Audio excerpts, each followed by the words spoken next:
Oke, teman-teman, halo, assalamualaikum warahmatullahi wabarakatuh. Di dalam video ini kita akan ngebahas tentang faktor utama dari sebuah lead magnet yang bisa mengkonversi menjadi sebuah sales, gitu ya. Nah, jadi dalam pembuatan proses lead magnet tadi, di sini saya akan melanjutkannya terlebih dahulu. Kita akan ngebahas nanti faktor utamanya. Oke, jadi di sini saya akan mengikuti prosesnya tentu saja. Jadi proses utamanya itu adalah referensi, gitu ya. Anggap saja saya sudah memahami produk yang saya jual. Jadi proses selanjutnya adalah melakukan referensi, gitu ya, riset. Nah, saya mau jualan produk misalkan produk apa ya? Misalkan yang ada di Tokopedia. Misalkan saya buka aja Tokopedia. Oke, misalkan saya mau jualan HP. Contoh nih ya. Nah, kemudian ya saya cari aja di sini, misalkan apa ya, Samsung, yang langsung muncul di sini ya, misalkan Samsung A30 misalkan. Nah, di sini saya akan melakukan referensi dengan cara membuka setiap lapak yang ada di Tokopedia, ya. Saya tidak perlu filter satu persatu gitu ya, tapi langsung aja bukain satu-satu, kita pahami nih, terutama di deskripsi. Pokoknya kalau melakukan riset itu carinya di deskripsi dulu. Kita cek dari deskripsi, lanjut ke ulasan. Wah, kita cari di sini sesuatu yang dirasa itu lebih, gitu ya, memberikan value lebih. Kita cari satu persatu di sini, termasuk di toko-toko yang lain. Oke, nah anggap saja selesai nih di sini.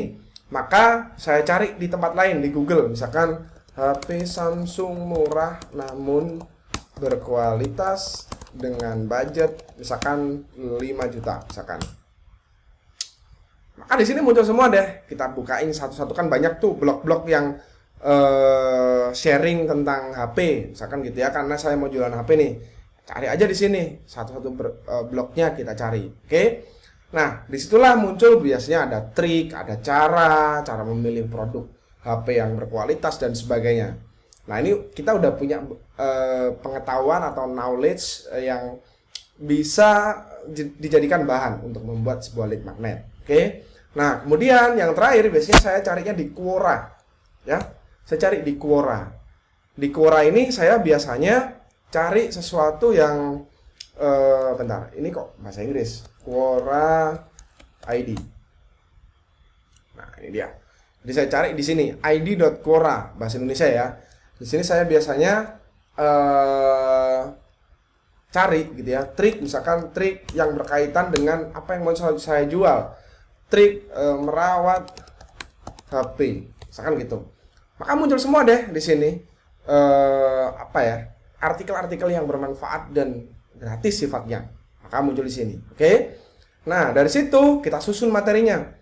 Oke, kita susun. Saya biasanya untuk menyusunnya itu biasanya saya pakai Microsoft Word. Oke. Saya biasanya pakai Microsoft Word. Nah, susunan materinya biasanya di sini ada opening. Kemudian yang kedua itu adalah perkenalan. Perkenalan. Jadi di dalam opening itu ditulis apa yang akan dibahas. Terus perkenalan ya tentu saja memperkenalkan diri kita, ya. Jadi siapa diri kita, gitu ya. Terus dari perkenalan kita introduce. Jadi introducing dari materi utama, ya, materi utama. Saya tambahin isi dari materi utama. Oke. Nah, dari sini kemudian ketika kita sudah ngebahas isi dari materi utama, maka kemudian triknya, trik utamanya, isi unik, gitu ya, isi unik dari materi utama.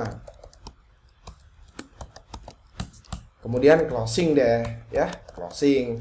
Di sini closing itu bisa langsung jualan produk utamanya, bisa juga diarahkan ke grup sosmed, misalkan WA, Telegram, FB, gitu ya, terserah.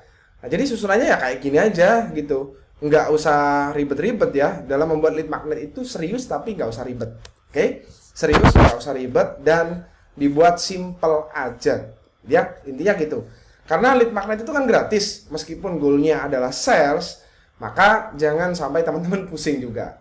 Oke, nah jadi itulah cara membuat lead magnet. Kemudian faktor utama dari lead magnet ini bisa menjadi sales itu apa? Oke, nah faktor utama dari sebuah lead magnet bisa menjadi sales. Jadi lead magnet ini bisa menjadi sebuah sales, ya. Itu apa sih faktor utamanya? Kenapa sih gitu ya? Kenapa sih lead magnet bisa jadi sales? Apa sebabnya? Pertama, biasanya lead magnet tidak ngasal, ya.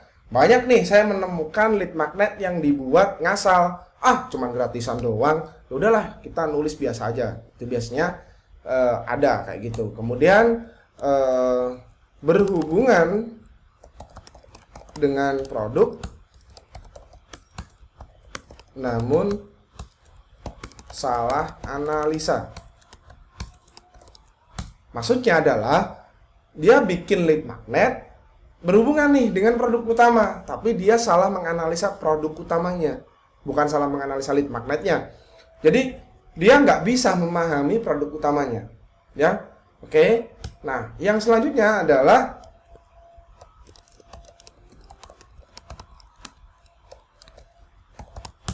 ini yang paling fatal. Jadi ketika kita memberikan lead magnet, kita harus paham nih, siapa market kita. Kalau market kita adalah emak-emak, kemudian orang-orang gaptek misalkan, yang nggak banyak berkaitan dengan teknologi dan juga dunia digital, ya jangan sampai kita memberikan lead magnet webinar. Mereka akan bingung dong, mending kita kasih aja e-book, gitu.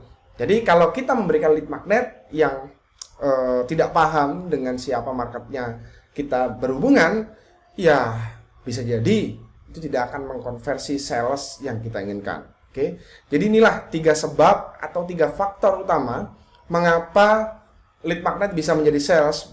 Maka lead magnetnya harus benar-benar serius. Oke, kemudian berhubungan dengan produk itu udah pasti, tapi jangan sampai salah dalam menganalisa produk utama. Oke, kemudian nggak paham siapa marketnya. Jadi sebelum teman-teman bikin lead magnet harus wajib gitu ya, wajib memahami produk market dari produk yang teman-teman jual. Oke, jadi itulah video saya kali ini. Terima kasih dari saya, itu sudah dulu. Wassalamualaikum warahmatullahi wabarakatuh.